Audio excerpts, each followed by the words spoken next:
दशकों की जंग और तख्ता पलट से आर्थिक तंगहाली का सामना कर रहे अफगानिस्तान में जल्जले ने भारी तबाही मचाई है।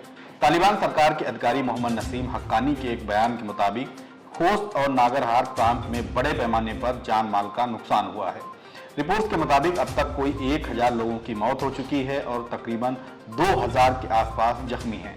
इस भूकंप ने सैकड़ों अफगानों को बेघर कर दिया है। आदाब, नमस्कार, मैं अतीक खान, आप देख रहे हैं द लीडर हिंदी। इस भूकंप का केंद्र बिंदु अफगानिस्तान की राजधानी काबुल का दक्षिणी इलाका खोस्त था, जिसके झटके पड़ोसी देश पाकिस्तान के इस्लामाबाद, रावलपिंडी, मुल्तान और पेशावर शहर तक महसूस किए गए हैं। 6.1 रिक्टर स्केल की तीव्रता वाले इस भूकंप से सैकड़ों मकान जमींदोज हो गए।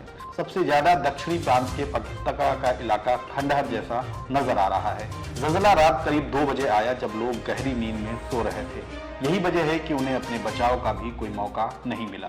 जैसे इस रात मौत ने कम से कम 1000 लोगों को अपनी आगोश में ले रखा हो। अफगानिस्तान में युद्ध स्तर पर राहत बचाव कार्य जारी है और तालिबान सरकार घायलों को अस्पताल पहुंचाने में जुटी है। उनके खाने पीने के इंतजाम किए जा रहे हैं।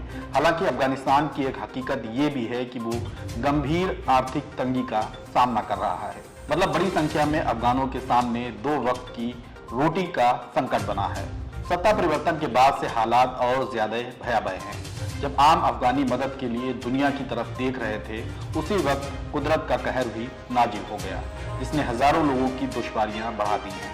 यूरोपियन मेडिटेरियन सिस्मोलॉजिकल सेंटर के मुताबिक भूकंप का असर चारों दिशाओं में कोई 500 किलोमीटर के दायरे में था।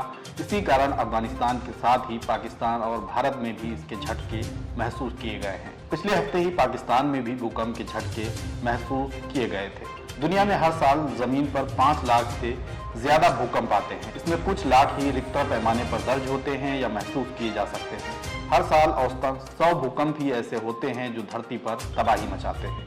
लेकिन अफगानिस्तान के आम लोगों के लिए एक ऐसा जख्म है जो पहले से उनके हरे जख्मों पर नमक की रगड़न जैसा है। तालिबान की सत्ता संभालने के बाद वहां कई तरह के प्रतिबंध देखने को मिल रहे हैं, जिसको लेकर आम लोगों में खौफ का माहौल है और समय समय पर वो इसके खिलाफ सड़कों पर भी उतरते नजर आते रहते हैं। तालिबान के शासन की वजह से कई देशों ने अफगानिस्तान की मदद से भी हाथ खींच रखे हैं। हालांकि अब कई देशों के साथ राजनयिक संबंध फिर से बहाल होने लगे हैं। पिछले दिनों ही भारत सरकार ने भी इस संवाद को आगे बढ़ाया था।